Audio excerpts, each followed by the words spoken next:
नमस्कार दोस्तों, JVR classes में आपका फिर से स्वागत है। दोस्तों, हम एसएससी कांस्टेबल जीडी भर्ती की पिछली परीक्षाओं में भाग ख सामान्य ज्ञान और सामान्य जानकारी में पूछे गए प्रश्नों पर चर्चा कर रहे हैं। आज के वीडियो में हम एसएससी कांस्टेबल जीडी भर्ती परीक्षा 2019 में भाग ख सामान्य ज्ञान एवं सामान्य जानकारी में पूछे गए प्रश्नों पर डिस्कस करेंगे।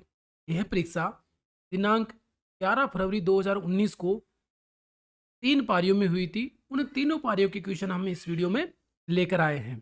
तो चलिए शुरू करते हैं पिछले वीडियो के क्वेश्चनों से कंटिन्यू करते हुए। क्वेश्चन नंबर 176, मानव शरीर की सबसे लंबी हड्डी कौन सी है? मानव शरीर की सबसे लंबी हड्डी कौन सी है? ऑप्शन है रेडियस, 2 है अल्ना, 3 है टीबिया, 4 है फीमर। तो मानव शरीर की सबसे लंबी हड्डी जो होती है वो फीमर होती है और ये हड्डी मानव शरीर के जांग में पाई जाती है। तो ऑप्शन नंबर डी हमारा सही आंसर है। इसके बारे में हम लोग जान लेते हैं। मानव शरीर की सबसे लंबी हड्डी जांग की होती है जिसे फीमर कहा जाता है, तथा सबसे छोटी हड्डी कान की होती है जिसे स्टेपीज के नाम से जाना जाता है, जो कि कान के बीच में होती है तथा जिसकी लंबाई लगभग 5.5 mm होती है। नेक्स्ट है क्वेश्चन नंबर 177, नॉमिनल जीडीपी के आधार पर भारत 2018 में विश्व की सबसे बड़ी अर्थव्यवस्था है। ऑप्शन है तीसरी, बी है 10वीं, सी है 5वीं और डी है 7वीं। तो कौन सी अर्थव्यवस्था है? तो इसमें 7वीं अर्थव्यवस्था है। नॉमिनल जीडीपी के आधार पर कितना कौन सा है? 7वीं अर्थव्यवस्था है। के बारे में जान लेते हैं। नॉमिनल जीडीपी के आधार पर भारत 2018 में विश्व की 7वीं सबसे बड़ी अर्थव्यवस्था है। वर्ष 2018 में भारतीय अर्थव्यवस्था के फिसल कर 7वें स्थान पर पहुंचने का मुख्य कारण डॉलर की तुलना में रुपए के उतार चढ़ाव और जीडीपी ग्रोथ की धीमी रफ्तार है। आगे आप देख सकते हैं। नेक्स्ट है क्वेश्चन नंबर 178, सोवियत संघ वर्ष में टूटा था। सोवियत संघ किस वर्ष में टूटा था? ऑप्शन है 1880, 1900, 2000 और 1991। तो सोवियत संघ जो है 1991 में टूटा था। इसके बारे में जानते हैं। सोवियत संघ 1922 से 1991 का विघटन 26 दिसंबर 1991 को हुआ था। इस घोषणा के बाद सोवियत संघ के भूतपूर्व गणतंत्रों को स्वतंत्र मान लिया गया। विघटन के पूर्व मिखाइल गोर्बाचेव सोवियत संघ के राष्ट्रपति थे। विघटन के एक दिन पूर्व उन्होंने इस पद से त्यागपत्र दे दिया था। नेक्स्ट है क्वेश्चन नंबर 179, नर्मदा नदी मध्य प्रदेश में से निकलती है। नर्मदा नदी मध्य प्रदेश में खाली कहाँ से निकलती है? तो ऑप्शन है अरावली की पहाड़ियों से, अमरकंटक की पहाड़ियों से, नीलगिरी की पहाड़ियों से, सतपुड़ा की पहाड़ियों से। तो ये कहाँ से निकलती है? तो अमरकंटक की पहाड़ियों से ये लोग निकलती है। नर्मदा नदी मध्य प्रदेश के मैकाल पर्वत के, कौन सा पर्वत है? मैकाल पर्वत के अमरकंटक की पहाड़ियों से निकलती है। नर्मदा नदी को मध्य प्रदेश की जीवन रेखा कहा जाता है। तो नर्मदा नदी को मध्य प्रदेश की जीवन रेखा भी कहा जाता है। तो ऑप्शन आपसे क्वेश्चन पूछ लिया जाए कि मध्य प्रदेश की जीवन रेखा किसे कहते हैं, तो आप ये कर सकते हैं कि मध्य प्रदेश की जीवन रेखा नर्मदा नदी को कहते हैं। नर्मदा नदी को रेखा के नाम से, रेवा के नाम से भी जाना जाता है। नर्मदा नदी को रेवा के नाम से भी जाना जाता है। नर्मदा नदी का प्रवाह क्षेत्र मध्य प्रदेश, गुजरात और महाराष्ट्र है। यह अरब सागर में गिरने वाली सबसे बड़ी नदी है। यह नदी 1312 किलोमीटर लंबी है। कितनी लंबी है? 1312 किलोमीटर। पूछ ले कि नर्मदा नदी की लंबाई कितनी है? 1312 किलोमीटर इसकी लंबाई है। नेक्स्ट है क्वेश्चन नंबर 180, बेस्टिल जेल पर जनता के हमले ने कौन सी घटना को जन्म दिया? बेस्टिल जेल पर जनता के हमले ने कौन सी घटना को जन्म दिया था? ऑप्शन है फ्रांस की क्रांति, सोवियत संघ का विघटन, रूसी क्रांति, चार के पतन का। 4 ऑप्शन है। तो क्या हुआ था उस समय में कि फ्रांस की क्रांति को जन्म दिया था? क्या हुआ था? फ्रांस की क्रांति को जन्म दिया था। ऑप्शन नंबर 1 हमारा सही आंसर है। इसके बारे में जानते हैं कि फ्रांस की क्रांति का महत्वपूर्ण कारण जो है सामाजिक असमानता थी। क्या महत्वपूर्ण कारण क्या था? सामाजिक असमानता थी। फ्रांस की क्रांति का महत्वपूर्ण कारण था। फिर ओज है, इसको बास्टिल या बेस्टिल जेल पर जनाना के हमले से बेस्टिल या बास्टिल जेल पर जनता के हमले से फ्रांस की क्रांति का जन्म हुआ था। इस जेल को फ्रांस की जनता दमन का प्रतीक मानती थी। 14 जुलाई 1789 के पेरिस की भीड़ ने बास्टिल के जेल पर हमला कर मुख्य दरवाजा तोड़ दिया और कैदियों को मुक्त कर दिया। यह घटना निरंकुशता का पतन एवं जनता की विजय का प्रतीक था।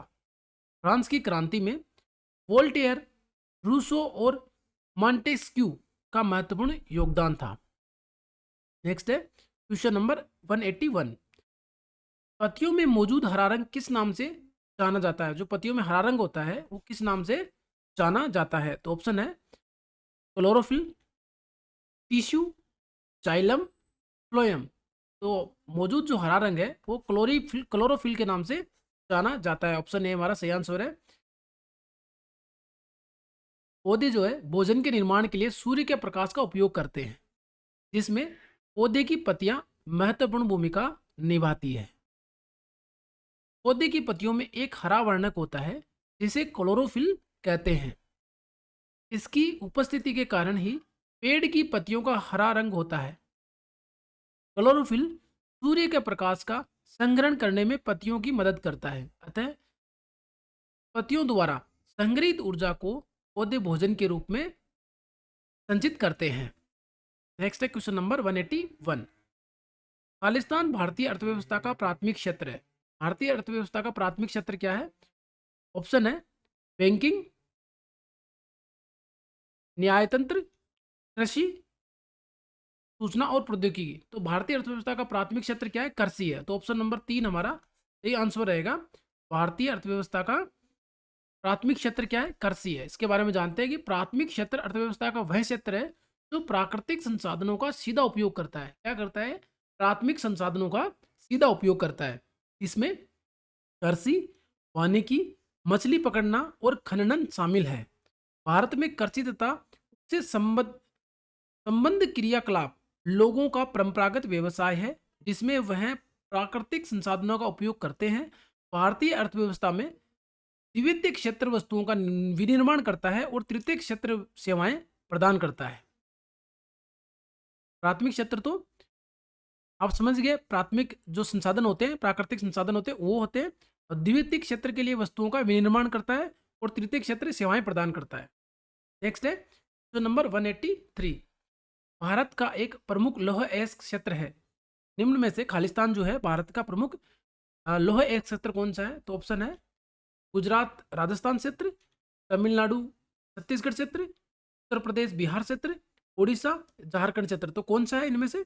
उड़ीसा और झारखंड क्षेत्र जो है वो लौह अयस्क के लिए प्रमुख लौह अयस्क क्षेत्र है। कौन सा? उड़ीसा और झारखंड है। देश का सबसे बड़ा लौह अयस्क क्षेत्र कौन सा है? ब्राह्मजादा समूह के नाम से जाना जाता है। सबसे बड़ा क्षेत्र किस नाम से जाना जाता है? ब्राह्मजादा के नाम से जाना जाता है। यह एक पहाड़ी चट्टानी समूह है तथा झारखंड या उड़ीसा के सीमावर्ती जिलों में फैला हुआ है। कहाँ पे है? झारखंड और उड़ीसा के सीमावर्ती क्षेत्रों में फैला हुआ है। उड़ीसा झारखंड क्षेत्र में उच्च कोटि का हेमेटाइट किस्म का लौह अयस्क मयूरभंज व क्योंझोर जिलों में बादाम पहाड़ खदानों से निकलता है। तो फेमस स्थान कौन सा है? मयूरभंज और क्योंझोर, दो जो वहां पे फेमस क्षेत्र हैं। इसी से झारखंड के सिंहभूमि जिलों में वो हुआ तथा नोआमुंडी से हेमेटाइट अयस्क का खनन किया जाता है। कहाँ पे? झारखंड के सिंहभूमि जिला और में जो गुआ क्षेत्र और नोआमुंडी क्षेत्र जो है वहां से हेमेटाइट किस्म का लोहा निकाला जाता है। नेक्स्ट है क्वेश्चन नंबर 184। खालिस्तान को लाइट ऑफ एशिया, एशिया की ज्योति के रूप में भी जाना जाता है। एशिया की ज्योति के रूप में या एशिया का ज्योतिषपुंज जो है इसे कहते हैं। ऑप्शन है रूमी को, बुद्ध को, गांधी को और स्वामी विवेकानंद को। तो एशिया का ज्योतिष जो एशिया की ज्योति या एशिया का ज्योतिपुंज जो है वो भगवान बुद्ध को कहते हैं। ऑप्शन नंबर बी हमारा सही आंसर रहेगा।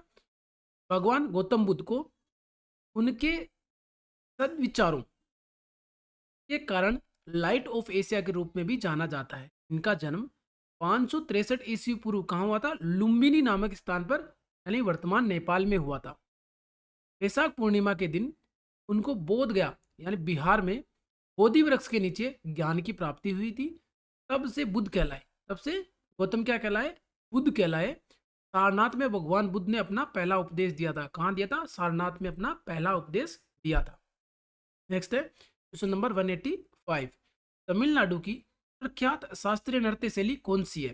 तमिलनाडु की प्रख्यात शास्त्रीय नृत्य शैली कौन सी है? ऑप्शन है भरतनाट्यम, कुचिपुड़ी, कथक और मोहिनीअट्टम। तो तमिलनाडु की जो है प्रख्यात नृत्य शैली कौन सी है? भरतनाट्यम है। ऑप्शन नंबर 1 हमारा सही आंसर रहेगा। नेक्स्ट है क्वेश्चन नंबर 186। भारत देश का सबसे छोटा राज्य कौन सा है? भारत का सबसे छोटा राज्य कौन सा है? ऑप्शन है पंजाब, दूसरा गोवा, तीसरा सिक्किम, चौथा है त्रिपुरा। तो भारत का सबसे छोटा राज्य है गोवा है। ऑप्शन बी हमारा सही आंसर रहेगा। क्षेत्रफल की दृष्टि से भारत का सबसे छोटा राज्य कौन सा है? गोवा है। और जनसंख्या के हिसाब से सबसे छोटा राज्य कौन सा है? सबसे कम जनसंख्या किसकी है? तो वह सिक्किम की है। सबसे कम जनसंख्या किसकी है? जनसंख्या के हिसाब से क्या हो जाएगा? सिक्किम हो जाएगा। और सबसे बड़ा जनसंख्या के हिसाब से कौन सा हो जाएगा? यूपी हो जाएगा। और क्षेत्रफल के हिसाब से छोटा जो है वो गोवा है और बड़ा जो है वो है राजस्थान है। बड़ा कौन सा हो जाएगा? राजस्थान हो जाएगा। क्षेत्रफल के हिसाब से छोटा है गोवा है, जनसंख्या के हिसाब से सबसे बड़ा उत्तर प्रदेश है और सबसे छोटा कौन सा है? सिक्किम है। नेक्स्ट है क्वेश्चन नंबर 187। ओलंपिक में रजत पदक जीतने वाली पहली भारतीय महिला कौन है? ओलंपिक में रजत पदक जीतने वाली पहली भारतीय महिला कौन है? तो ऑप्शन है पीवी सिंधु, तन्वी लॉर्ड, अरुंधति पंतावने, साइना नेहवाल। चार ऑप्शन है आपके पास में। तो पहले जीतने वाली कौन सी है? तो पहले रजत पदक जीतने वाली महिला कौन सी है? पीवी सिंधु है। कौन सी है? पीवी सिंधु है। सॉरी, पीवी सिंधु है। ऑप्शन नंबर 1 हमारा सही आंसर रहेगा। इन्होंने 2016 में जो रियो ओलंपिक हुआ था उसके अंदर में बैडमिंटन में रजत पदक जीता था। यह ओलंपिक में रजत पदक जीतने वाली पहली भारतीय महिला थी।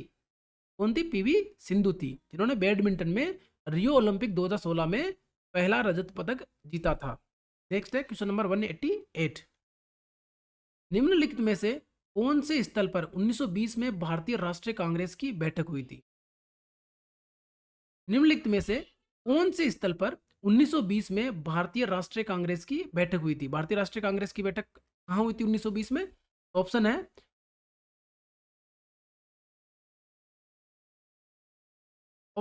तिरुवनंतपुरम में, मुंबई में, नागपुर में और त्रिपुरा में। चार ऑप्शन हमारे पास कि भारतीय राष्ट्रीय कांग्रेस की 1920 में बैठक कहां पे हुई थी। तो 1920 में जो बैठक हुई थी वो हुई थी नागपुर में। कहां हुई थी? नागपुर में, यानी इसका अधिवेशन जो था नागपुर में हुआ था।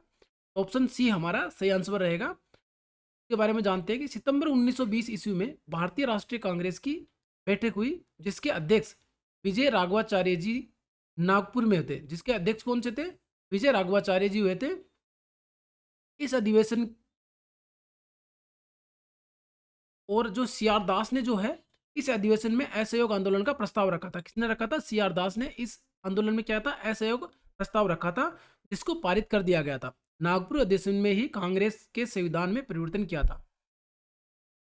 नेक्स्ट है क्वेश्चन नंबर 189। श्रीलंका में गृह युद्ध कब समाप्त हुआ था?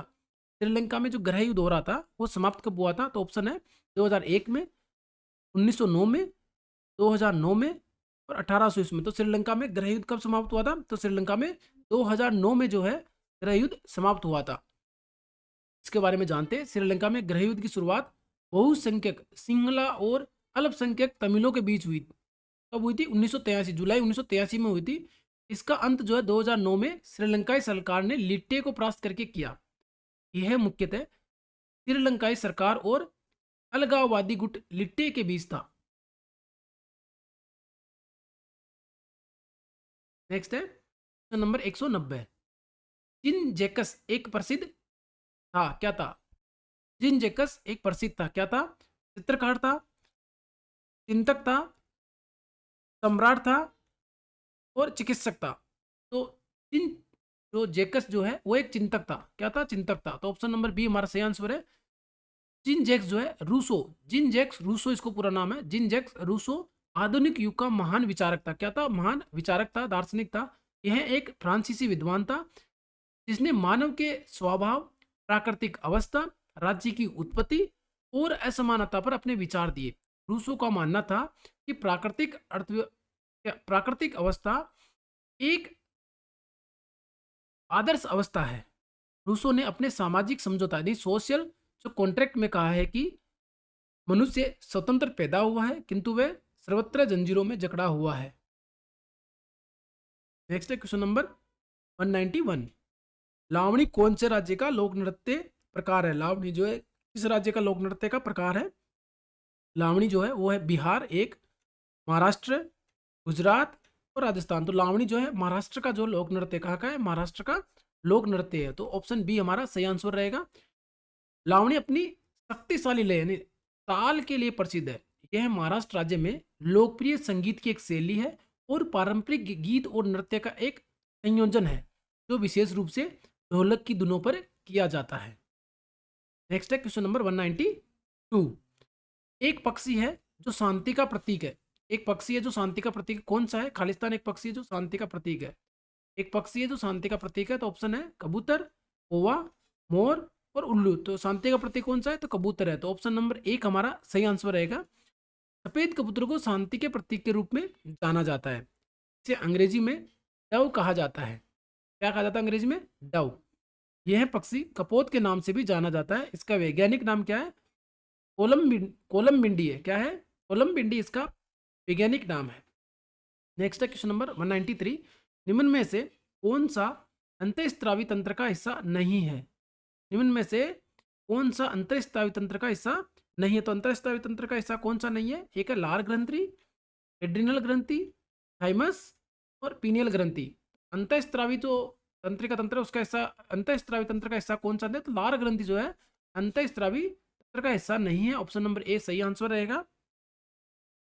हमारे शरीर में उपस्थित अंतःस्रावी ग्रंथियां हैं पीनियल ग्रंथि, हाइपोथैलेमस ग्रंथि, प्यूटरी ग्रंथि, थायराइड ग्रंथि, पैराथायराइड ग्रंथि, थाइमस, अग्नाशय, अधिवक ग्रंथि, वृषण और अंडाशय इत्यादि हैं, जबकि लार ग्रंथि अंतःस्रावी तंत्र का हिस्सा नहीं है। नंबर 194। डीएनए का पूर्ण रूप क्या है? डीएनए का पूर्ण रूप क्या है? ऑप्शन है deoxy nucleic acid, deoxy ribo nucleic acid, deoxy ribo neutral acid और डेल्टा न्यूक्लिक एसिड। तो चार ऑप्शन आपके पास में दिए हुए हैं, तो कौन सा इसमें रहेगा? तो डीएनए का पूर्ण रूप है डीऑक्सी राइबो न्यूक्लिक एसिड। तो डीऑक्सी राइबो न्यूक्लिक एसिड जो है डीएनए का पूरा नाम है।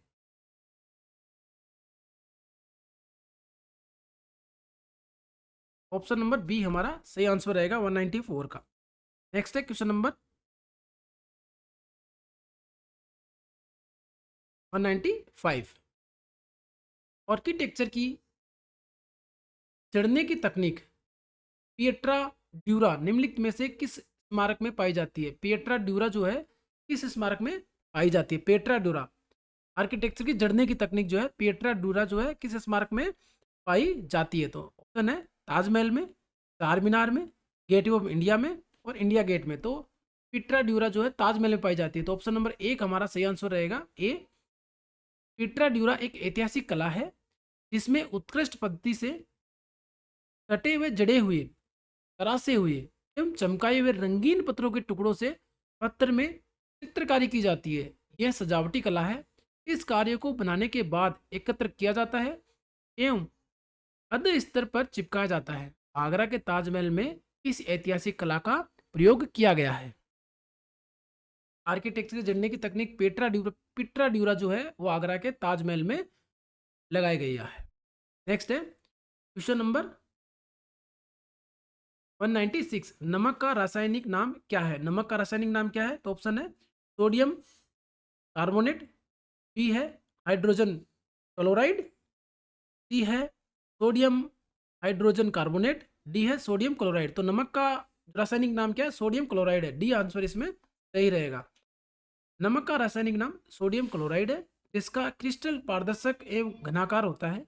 समुद्र के खारेपन का कारण उसमें मुख्यतः सोडियम क्लोराइड की उपस्थिति होती है। नेक्स्ट है क्वेश्चन नंबर 197। जीएसटी का पूरा अर्थ क्या है? ऑप्शन है growth and service tax, oath and sale tax, goods and service tax, goods and sales tax. क्या हो जाएगा? जीएसटी का फुल फॉर्म क्या रहेगा? गुड्स एंड सर्विस टैक्स, यानी सी हमारा सही आंसर रहेगा, गुड्स एंड सर्विस टैक्स। और हम बात करें जीएसटी की, तो यह जो हिंदी में इसको बोलते हैं वस्तु एवं सेवा कर बोलते हैं। हिंदी में क्या बोलते हैं? वस्तु एवं सेवा कर। क्या बोलते हैं? वस्तु एवं सेवा कर कहते हैं हिंदी में।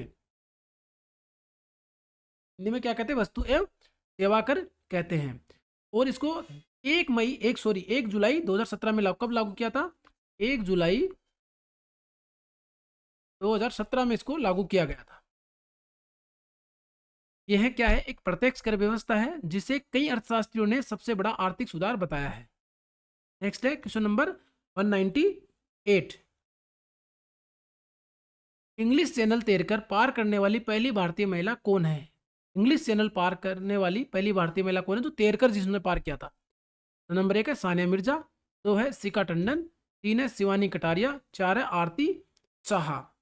तो कौन सी है इसमें से? आरती शाह ने जो है इंग्लिश चैनल को तैरकर पार करा था, पहली भारतीय महिला थी जिन्होंने ये तैरकर पार करा था। ऑप्शन है इंग्लिश चैनल तैरकर पार करने वाली पहली भारतीय महिला आरती शाह है। इन्होंने 29 सितंबर 1959 को तैरकर पार किया था और पहली एशियाई महिला के तौर पर अपना नाम इतिहास में दर्ज कराया था। इन्हें हिंदुस्तानी जलपरी भी कहा जाता है। क्या कहा जाता है? हिंदुस्तानी जलपरी किसे कहा जाता है? आरती शाह को कहा जाता है।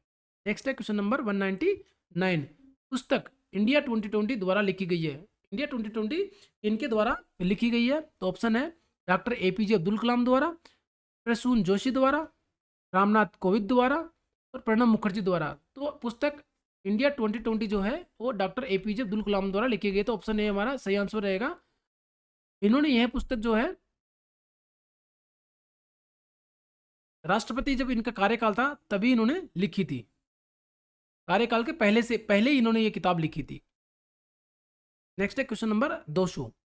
भारतीय जनतंत्र के संदर्भ में निम्नलिखित में से कौन सा कथन सही है? जनतंत्र के संबंध में निम्नलिखित में से कौन सा कथन जो है वो सही रहेगा? तो वो है, एक है लोगों को अपने प्रतिनिधियों को चुनने की अनुमति देता है। जनतंत्र क्या देता है? लोगों को अपने प्रतिनिधियों को चुनने की अनुमति देता है, सही है। दूसरा है वित्तीय आपातकाल की स्थिति लोगों को देश पर कब्जा कर लेने का अधिकार देता है, ये गलत है।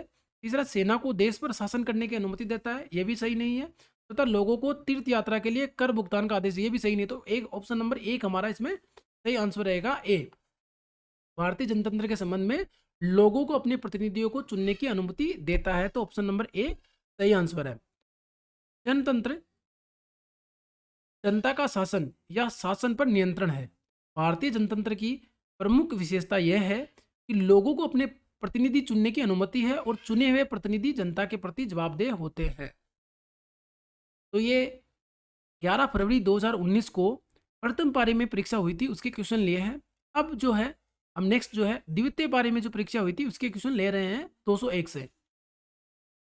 Question number 201। आपसे अनुरोध है प्लीज इस वीडियो को ज़्यादा से ज़्यादा लोगों के पास शेयर करें ताकि हमारा मनोबल और ऊंचा हो और हम इस प्रकार के वीडियो और लाते रहें। Question number 201। स्पर्श के कारण पौधे में होने वाली दिशात्मक वृद्धि को कहा जाता है। स्पर्श के कारण पौधे में होने वाली दिशात्मक वृद्धि को कहा जाता है। ऑप्शन है थिग्मोनास्टी, दूसरा है जियोट्रोफिज्म, फोटोट्रोफिज्म, केमोट्रोफिज्म। तो क्या कहा जाता है? थिग्मोनास्टी कहा जाता है। क्या कहा जाता है? थिग्मोनास्टी, ये हमारा सही आंसर रहेगा। स्पर्श के कारण जो है पौधे में होने वाली दिशात्मक जो वृद्धि होती है तो क्या कहते हैं? तो थिग्मोनास्टी कहा जाता है। क्या कहा जाता है? थिग्मोनास्टी कहा जाता है। नेक्स्ट है क्वेश्चन नंबर 202। महानदी और गोदावरी की समृद्ध डेल्टाओं में मिट्टी पाई जाती है। महानदी और गोदावरी की समृद्ध डेल्टाओं में मिट्टी पाई जाती है, तो कौन सी मिट्टी पाई जाती है? एक है काली मिट्टी, 2 है शुष्क मिट्टी, 3 है वनीय मिट्टी और डी है जलोढ़ मृदा। तो क्या कौन सी मतलब जलोढ़ मृदा पाई जाती है? तो ऑप्शन नंबर डी हमारा सही आंसर है। पूर्वी तट के नदी डेल्टाओं जैसे कृष्णा, कावेरी, महानदी, गोदावरी आदि की डेल्टा में जलोढ़ मृदा पाई जाती है।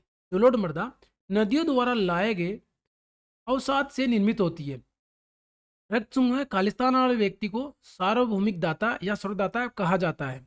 ऑप्शन है O negative, A B positive, A B negative और ओ पॉजिटिव। तो इसमें हो रहेगा ए, ऑप्शन नंबर ए हमारा सही आंसर है। ओ नेगेटिव जो है वो सर्वदाता होता है, ओ नेगेटिव सर्वदाता है, सभी प्रकार के ब्लड ग्रुप को अपना ब्लड दे सकता है।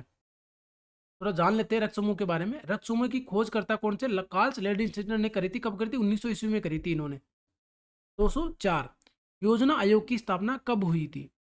तो योजना आयोग की स्थापना कब हुई थी? तो ऑप्शन नंबर है 2019 में, 2000 में, 1947 में और 1950 में। तो योजना आयोग की स्थापना जो है 1950 में हुई थी। ऑप्शन नंबर 4 हमारा डी जो है इसमें सही आंसर रहेगा।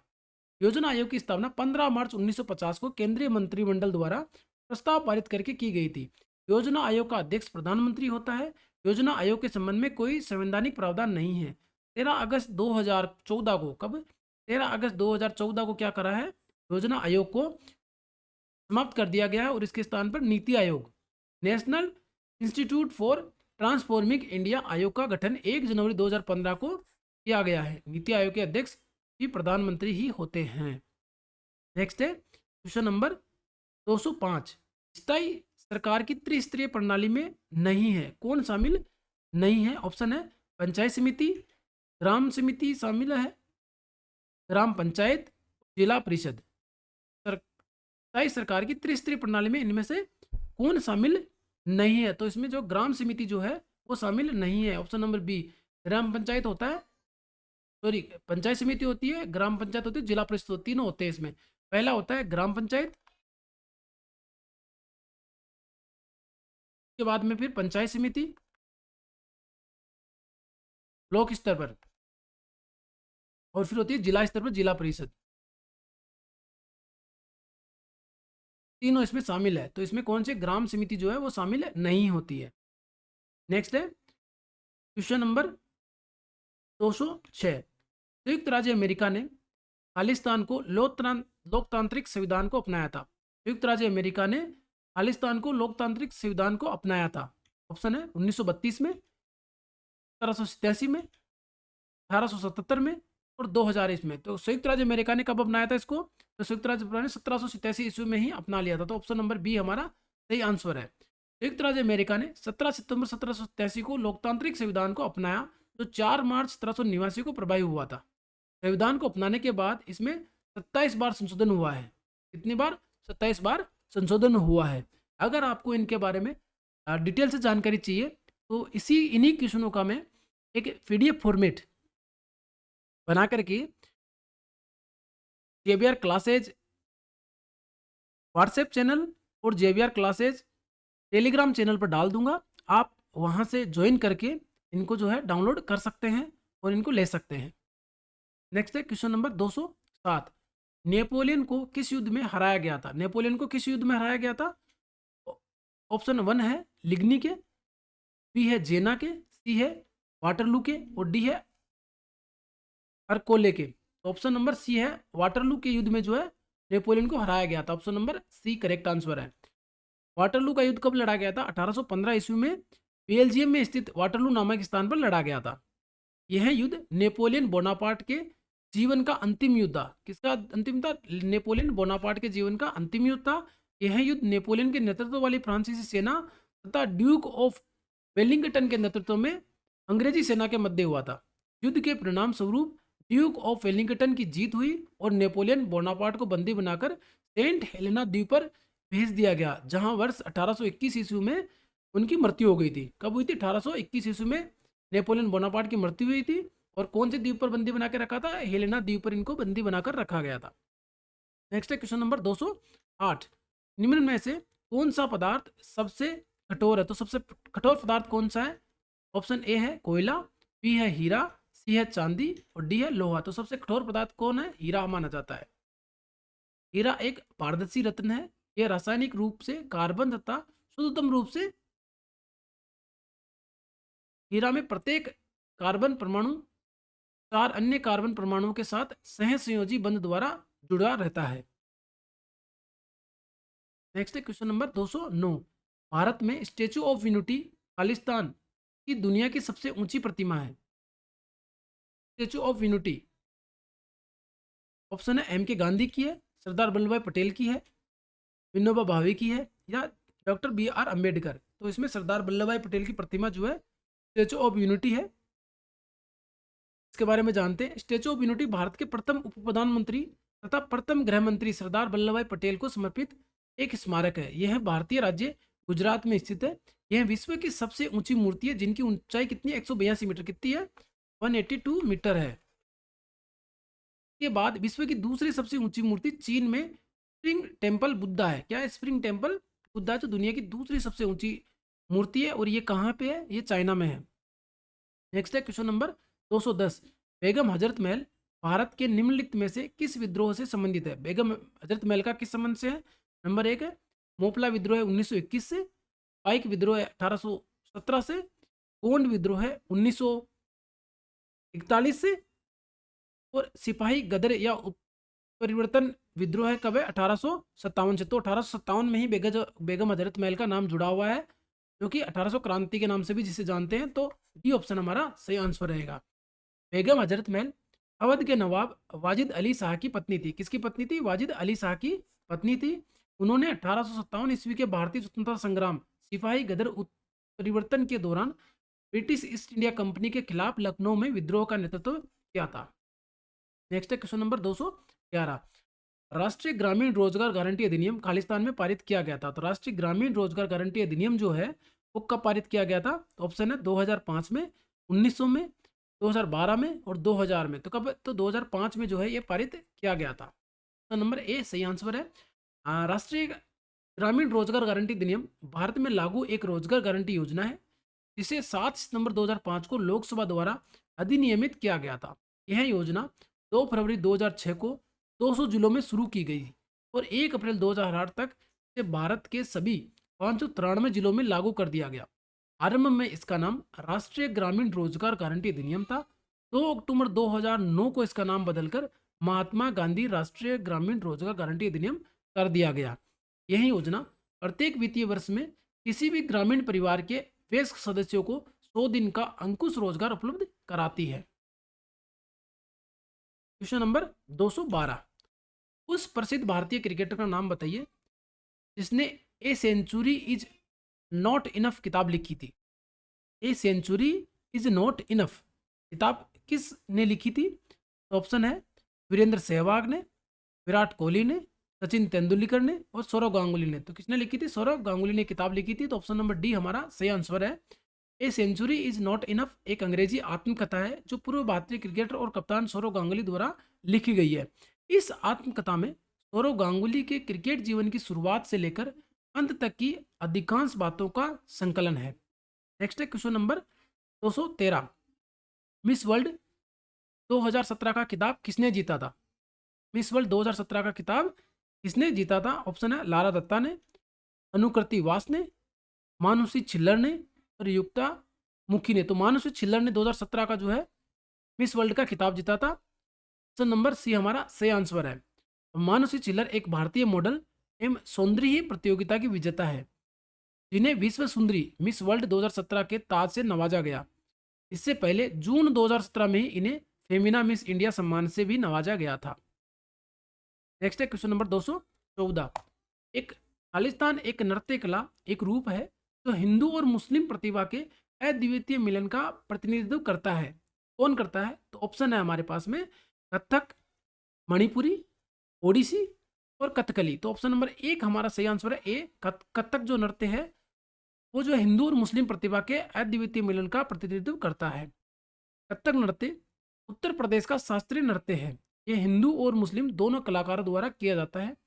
मध्यकाल में कथक का संबंध कृष्ण कथा और नृत्य से था। मुसलमानों के काल में यह दरबार में भी किया जाने लगा था। वर्तमान समय में बिरजू महाराज कथक के प्रसिद्ध कलाकार है। कौन है? बिरजू महाराज जो है इसके प्रसिद्ध जो है कलाकार है। नेक्स्ट है क्वेश्चन नंबर 215। खालिस्तान सबसे छोटा जीवित पक्षी है। तो सबसे छोटा जीवित पक्षी सबसे छोटा कौन सा है? क्वेश्चन है humming birds, canary, house sparrow और डव। तो सबसे छोटा कौन सा है? हमिंग बर्ड्स है ए। छोटा जीवित छोटा पक्षी कौन सा है? तो हमिंग बर्ड्स है। हमिंग बर्ड्स विश्व की सबसे छोटी चिड़िया है। हमिंग बर्ड को हिंदी में गुंजन पक्षी कहते हैं। यह सबसे छोटे पक्षियों का एक कुल है जिसे टोकिलिडी कहते हैं। इसका वैज्ञानिक नाम नेक्ट्रिनिया एशियाटिक है। यह उत्तरी अमेरिका के तटीय इलाकों में पाई जाती है। नेक्स्ट है क्वेश्चन नंबर 216। उड़ीसा की सबसे बड़ी बैंक वाटर झील है। उड़ीसा की सबसे बड़ी बैंक वाटर झील कौन सी है? ऑप्शन है डल झील, फूलर झील, चिल्का झील और पुलिकट झील। 4 झीलों के नाम है। तो उड़ीसा में कौन सी है? तो उड़ीसा में चिल्का झील है। ऑप्शन नंबर सी हमारा आंसर सही रहेगा। चिल्का झील भारत के उड़ीसा राज्य में स्थित खारे पानी की सबसे बड़ी झील लेगून है। इसका क्षेत्रफल 1100 वर्ग किलोमीटर से भी अधिक है। वुलर झील भारत के जम्मू कश्मीर राज्य मीठे पानी की झील है वुलर झील। और डल झील जो श्रीनगर में स्थित है, तथा पुलिकट झील आंध्र प्रदेश और तमिलनाडु की सीमा पर एक लेगून झील है। नेक्स्ट है क्वेश्चन नंबर 217। भारत में 500 और 1000 के करेंसी नोटों को किस वर्ष अमान्य घोषित किया गया था? किस वर्ष में अमान्य घोषित किया गया था? ऑप्शन है 1998 में, 2019 में, 2016 में और 2001 में। तो 2016 में जो है 500 और 1000 के करेंसी नोटों को जो अमान्य घोषित किया गया था। 8 नवंबर 2016 की रात को 8 बजे जो प्रधानमंत्री नरेंद्र मोदी ने राष्ट्र के नाम से संबोधित करते हुए इसे जो है बंद करा था। नेक्स्ट है क्वेश्चन नंबर 218। मिग 21 उड़ाने वाली पहली महिला भारतीय वायुसेना अधिकारी है। कौन है मिग 21 उड़ाने वाली? ऑप्शन है खुशबू मेहता, भावना शर्मा, अंजलि गुप्ता, अवनी चतुर्वेदी। तो अवनी चतुर्वेदी जो है उड़ाने वाली पहली महिला। ऑप्शन नंबर डी हमारा सही आंसर रहेगा। इन्होंने कब उड़ाई थी? 19 फरवरी 2018 को गुजरात के जामनगर एयरबेस से उड़ान भरी थी। कहाँ से कब भरी थी? 19 फरवरी 2018 को। नेक्स्ट है क्वेश्चन नंबर 219। निम्नलिखित में से कौन बहुकोशिकीय जानवर नहीं है? बहुकोशिकीय जानवर इनमें से कौन सा नहीं है? ऑप्शन है अमीबा, 2 है बिल्ली, 3 है मानव, 4 है घोड़ा। तो अमीबा जो है एक कोशिकीय है। तो अमीबा क्या है? एक कोशिकीय है, एक ही है। अमीबा और यूग्लिना एक कोशिकीय जीव है। अमीबा एक अत्यंत सरल प्रकार का एक कोशिकीय जीव है, जिसको क्या बोले प्रोटोजोआ है, जिसकी अधिकांश जातियां नदियों, तालाबों आदि में पाई जाती है। जबकि बिल्ली, मनुष्य और घोड़ा जो है ये बहुकोशिकीय प्राणी है। नेक्स्ट है क्वेश्चन नंबर 220। ट्राइन के युद्ध 1192 ईस्वी में पृथ्वीराज चौहान को खालिस्तान के हाथों हार मिली थे या पराजित हुए थे? में रहेगा यहाँ खालिस्तान है, थोड़ा मिसप्रिंट हुआ यहाँ पे। इसके हाथों से हार का सामना हुआ था? तो ऑप्शन है मोहम्मद गोरी, हारून अल रशीद, अबू बकर और उमर द्वितीय से। तो इसमें मोहम्मद गोरी से जो है हार का सामना हुआ था। ट्राइन का दूसरा युद्ध जो है, पहला युद्ध जो है 1191 में लड़ा गया था, जिसमें पृथ्वीराज विजय ने मोहम्मद गोरी को हराया था। और दूसरा जो युद्ध हुआ था उसमें जो है मोहम्मद गोरी ने जो है पृथ्वीराज चौहान को हराया था। नेक्स्ट है क्वेश्चन नंबर 221। किस राज्य में सबसे बड़ी लंबी तटरेखा है? किस राज्य की सबसे बड़ी तटरेखा है? ऑप्शन है कर्नाटका, 2 है तमिलनाडु, 3 है गुजरात, 4 बी आंसर जो है हमारा, बी जो है ऑप्शन जो हमारा इसमें मिस है, ये ऑप्शन इसमें नहीं आया। तो ऑप्शन कर्नाटका, तमिलनाडु और गुजरात है। इसमें सबसे लंबी जो है वो गुजरात की ही है। किसकी है? गुजरात की है। भारत की तटरेखा कुल 9 राज्य स्थित है। भारत में सबसे लंबी तटरेखा वाला गुजरात राज्य है, कि कुल तटीय लंबाई जो है 1596 किलोमीटर है। जबकि सबसे छोटी तटरेखा वाला कौन सा है? गोवा है। इसकी तटीय कितनी 132 किलोमीटर है। प्रायद्वीपीय भारत में सबसे लंबी तटरेखा वाला राज्य कौन सा? आंध्र प्रदेश है, जिसकी लंबाई कितनी है? 975 किलोमीटर है। प्रायद्वीप की बात करें तो आंध्र प्रदेश, और वैसे पूरा भारत की बात करें तो गुजरात की है। नेक्स्ट है क्वेश्चन नंबर 222। प्रथम विश्व युद्ध में अपने प्राण न्यौछावर करने वाले भारतीय सैनिकों की याद में बनाया गया अखिल भारतीय युद्ध स्मारक, राष्ट्रीय युद्ध स्मारक को आज खालिस्तान के नाम से जाना जाता है। किस नाम से जाना जाता है? एक ऑप्शन ए है चार मीनार के नाम से, बी है लाल किला के नाम से, सी है जामा मस्जिद के नाम से, डी है इंडिया गेट। इंडिया गेट के नाम से जाना जाता है।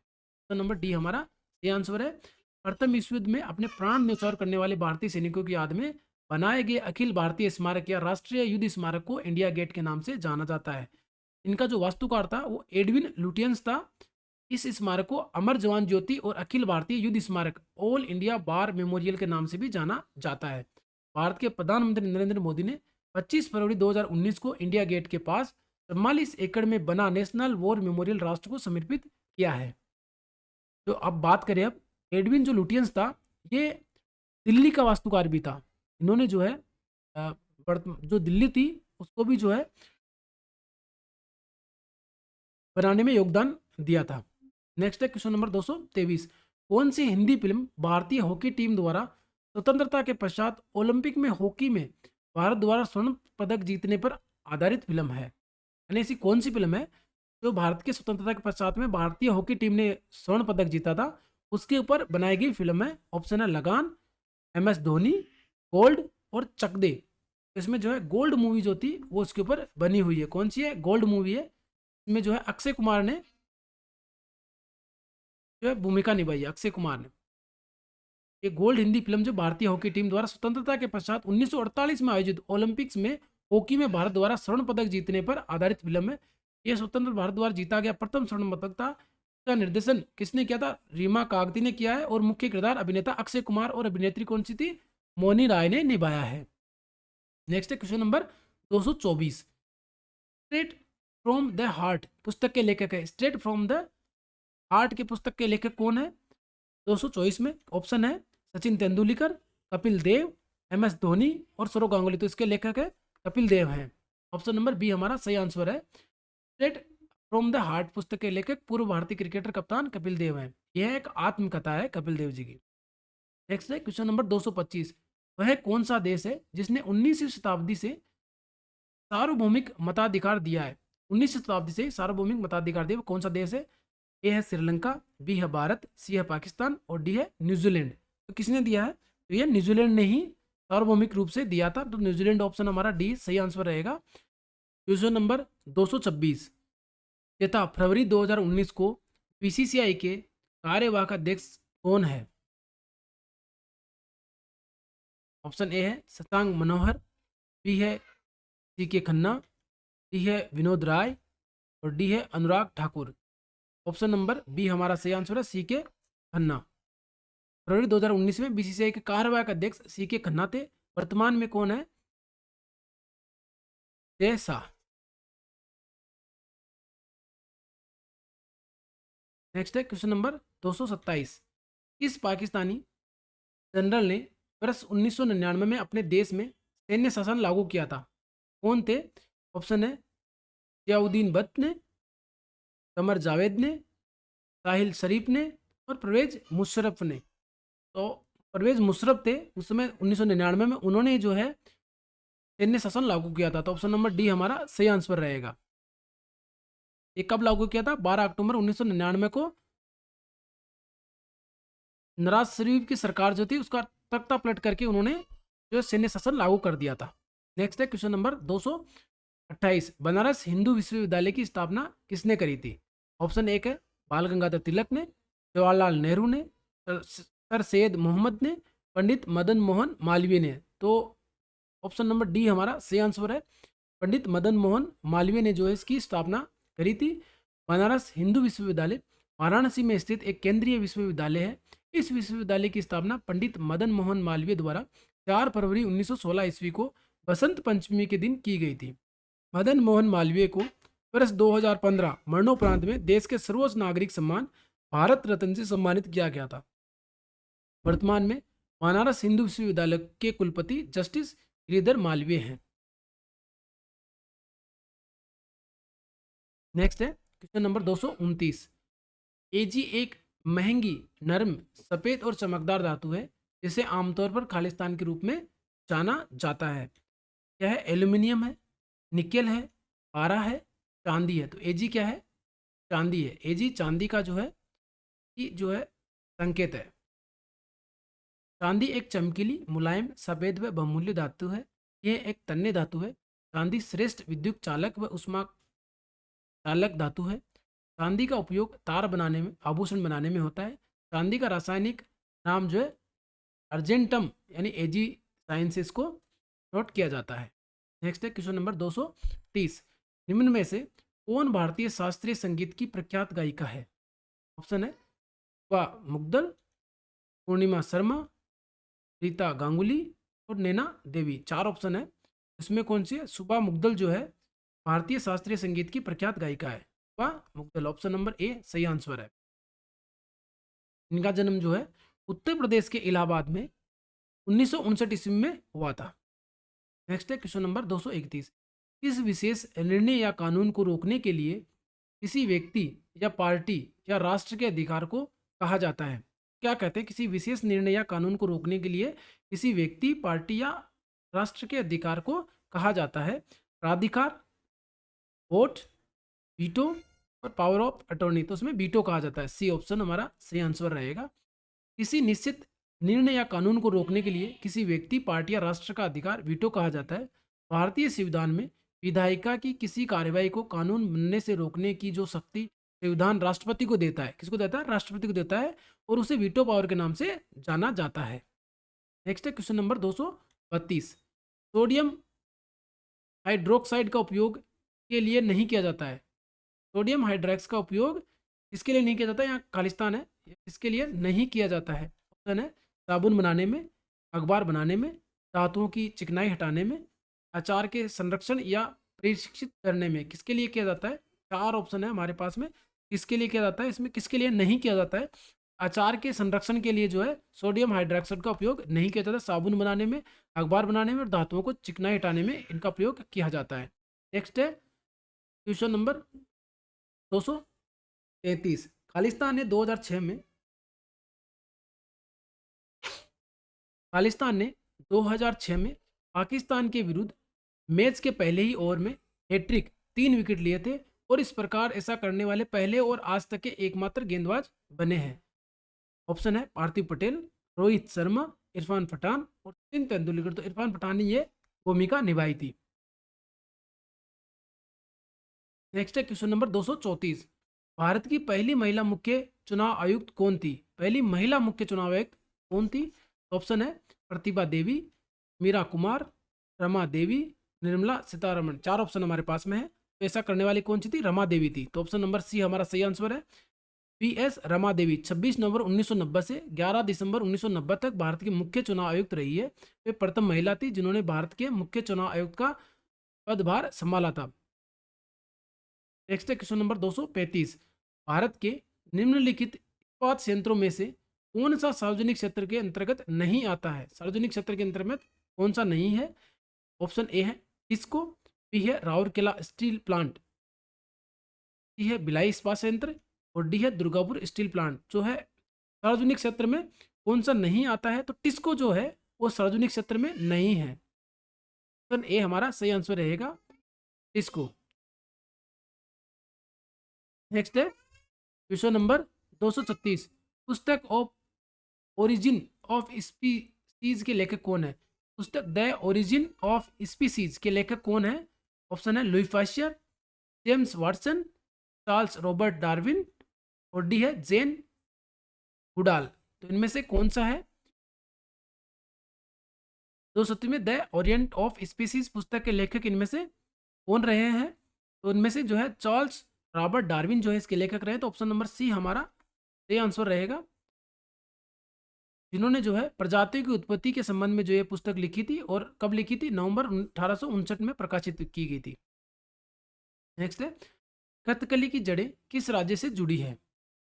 कथकली किस राज्य से संबंधित है? कथकली ऑप्शन है केरल से, कर्नाटका से, आंध्र प्रदेश से, तमिलनाडु से। तो कथकली जो है केरला से संबंधित है। नेक्स्ट है क्वेश्चन नंबर, अब बाकी के भी चर्चा कर लेते हैं। केरल जो है कथकली से संबंधित है, कर्नाटका से यक्षगान संबंधित है, आंध्रा से कुचिपुड़ी है और तमिलनाडु से भरतनाट्यम है। नेक्स्ट है क्वेश्चन नंबर 238। भारतीय रिजर्व बैंक के गवर्नर कौन थे जिन्होंने दिसंबर 2018 में अपना इस्तीफा सौंप दिया था? कौन थे? ऑप्शन है उर्जित पटेल, पी चिदम्बरम, नरेंद्र मोदी, डॉक्टर मनमोहन सिंह। तो उर्जित पटेल ने जो है अपना इस्तीफा सौंपा था। तो ऑप्शन नंबर ए सही आंसर रहेगा। Question number 239। चार मीनार कहाँ स्थित है? ऑप्शन ए सिकंदराबाद में, बी है मुंबई में, सी है पुणे में, डी है हैदराबाद में। तो चार मीनार जो है वो हैदराबाद में स्थित है। तो ऑप्शन नंबर डी हमारा सही आंसर रहेगा। Option number D Hyderabad. चार मीनार भारत के हैदराबाद तेलंगाना में स्थित एक स्मारक और मस्जिद है। ये मूसी नदी के तट पर स्थित है। इनका निर्माण सुल्तान मोहम्मद कुली कुतुब शाह ने 1591 ईस्वी में अपनी राजधानी हैदराबाद में करवाया था। नेक्स्ट है क्वेश्चन नंबर 240। भारत और श्रीलंका को खालिस्तान अलग करती है। भारत और श्रीलंका को खालिस्तान अलग करती है। ऑप्शन ए है जिब्राल्टर जल संधि, बी है बेरिंग जल संधि, सी है होम्बुज जल संधि, डी है पाक जल संधि। तो पाक जलडमरू मध्य जो है पाकिस्तान और भारत को अलग करता है। ऑप्शन नंबर डी हमारा सही आंसर रहेगा। इनमें से बात करें, जिब्राल्टर जल संधि जो है वो यूरोप और अफ्रीका को अलग करता है। जिब्राल्टर जल संधि क्या करती है, यूरोप और अफ्रीका को अलग करती है। बेरिंग जल संधि जो है एशिया और उत्तरी अमेरिका महाद्वीप को अलग करती है। बेरिंग जल संधि एशिया और उत्तरी अमेरिका को अलग करती है।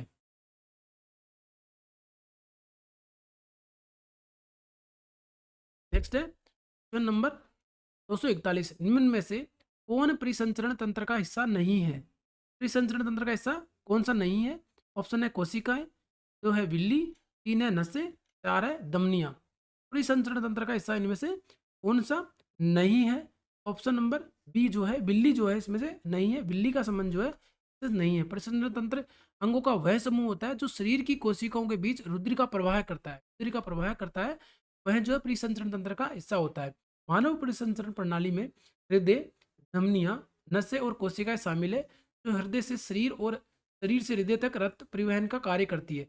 बिल्ली मानव में पाचन तंत्र का भाग है, यह छोटी आंत में पाया जाता है। नेक्स्ट है क्वेश्चन नंबर 242, मौसम की शुरुआत के खरीफ फसलों को साथ बोई जाने वाली फसलों के रूप में वर्णित किया जा सकता है। मौसम की शुरुआत के खरीफ फसलों को साथ बोई जाने वाली फसलों के रूप में वर्णित किया जा सकता है। 241 है।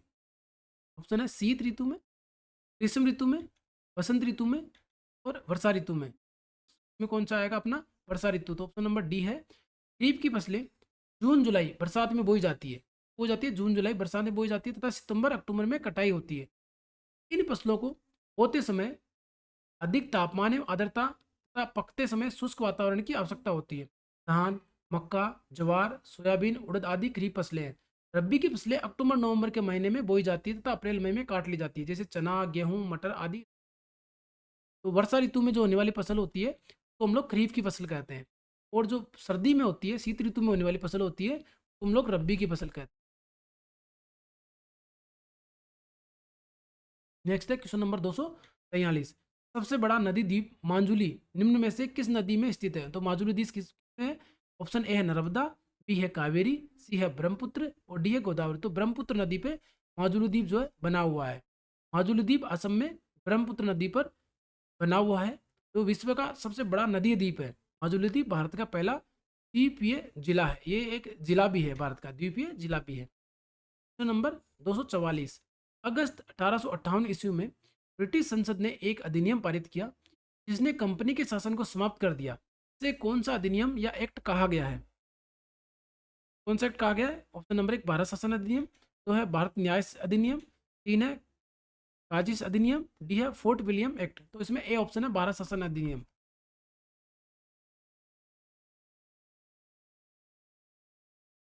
क्वेश्चन नंबर 245, सर्वश्रेष्ठ अभिनेत्री के लिए 2018 के राष्ट्रीय फिल्म पुरस्कार से किसे सम्मानित किया गया था? फिल्म फेयर पुरस्कार, राष्ट्रीय फिल्म पुरस्कार से किसे सम्मानित किया गया 2018 में सर्वश्रेष्ठ अभिनेत्री के लिए? ऑप्शन एक है दीपिका पादुकोण, बी है कैटरीना कैफ, सी है श्रीदेवी, डी है आलिया भट्ट। किसको दिया गया था? तो श्रीदेवी को ये 2018 में सर्वश्रेष्ठ अभिनेत्री के लिए राष्ट्रीय फिल्म पुरस्कार से सम्मानित किया गया था। थोड़ा जान लेते हैं। तो ये 65 ये तो राष्ट्रीय फिल्म पुरस्कार था 2018 में हुआ था, वो जो है दिवंगत अभिनेत्री श्रीदेवी को फिल्म मॉम के लिए सर्वश्रेष्ठ अभिनेत्री का राष्ट्रीय पुरस्कार मिला था। न्यूटन को सर्वश्रेष्ठ हिंदी फिल्म का अवार्ड, अभिनेता विनोद खन्ना को मरणोपरांत दादा साहेब फाल्के पुरस्कार से मिला था। 67वां राष्ट्रीय फिल्म अवार्ड 2020 22 मार्च 2021 को घोषित किया गया था। बाकी आप जो है हमारे व्हाट्सएप चैनल जेबीआर क्लासेज और टेलीग्राम चैनल जेबीआर क्लासेज में ज्वाइन करके इसका पीडीएफ ले सकते हैं और पूरा पेपर जो है पढ़ सकते हैं, पूरा सॉल्यूशन इसका पढ़ सकते हैं। नेक्स्ट है क्वेश्चन नंबर 246, 2020 में ओलंपिक खेलों का आयोजन खालिस्तान में प्रस्तावित था। कहाँ पे हुआ था 2020 का ओलंपिक? ऑप्शन ए है टोक्यो में, बी है रियो डी जेनेरो में, सी है पेरिस में और डी है बीजिंग में। कहाँ पे प्रस्तावित था? ए है टोक्यो में है प्रस्तावित था। वर्ष 2020 में ओलंपिक खेलों का आयोजन टोक्यो जापान में प्रस्तावित था, परंतु कोरोना महामारी के कारण इसका आयोजन वर्ष 2021 में पुनः जापान के टोक्यो में ही किया गया था। वर्ष 2024 में ग्रीष्मकालीन ओलंपिक खेल फ्रांस की राजधानी पेरिस में आयोजित किए गए हैं, पेरिस में आयोजित हुए हैं। और वर्ष 2018 के कहाँ पे, लॉस एंजलिस, कहाँ पे, यूएसए में प्रस्तावित है। नेक्स्ट है क्वेश्चन नंबर 247। 5 मार्च 1931 को संवैधानिक सुधारों की शर्तों पर बातचीत करने के लिए भारतीय राष्ट्रीय कांग्रेस की ओर से मोहनदास करमचंद गांधी ने खालिस्तान के साथ उच्च स्तरीय आधिकारिक बैठक में भाग लिया था।